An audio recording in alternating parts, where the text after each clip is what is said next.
সভাপতি হিসাবে উপস্থিত আছেন বাংলাদেশ জাতীয়তাবাদী কৃষক দলের ঝিনাইদহ জেলা নবগঠিত কমিটির সম্মানিত সদস্য হাফিজুর রহমান।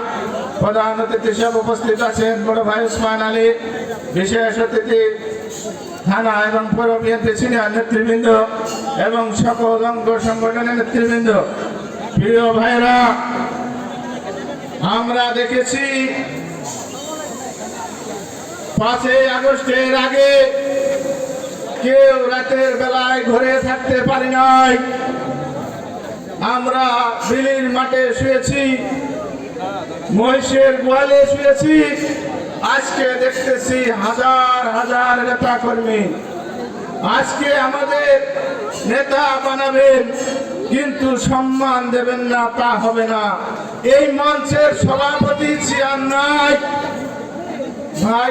ভাইরা, আমাদের এই দিন কিন্তু সামনে থাকবে না।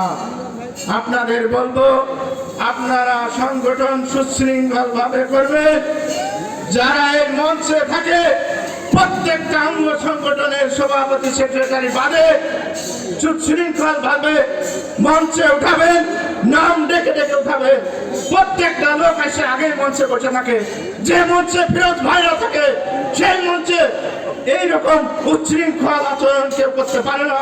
যে মঞ্চে দীপু ভাইরা থাকে সেই মঞ্চে সবাই এসে বসে থাকবেন, তা হতে পারে না। আমরা দেখেছি ফিরোজ ভাই ছাড়া শৈলকুমার মাটিতে কোন লোক আন্দোলন সংগ্রামের মাঠে ছিল না। দীপু ভাই ছাড়া কেউ ছিল না। মুসলিমে 10টা লোক, 15টা লোক আমরা দেখেছি। আমরা পালিয়ে থেকেছি। আজকে মঞ্চে যারা আছে তারা কয়জন ছিল?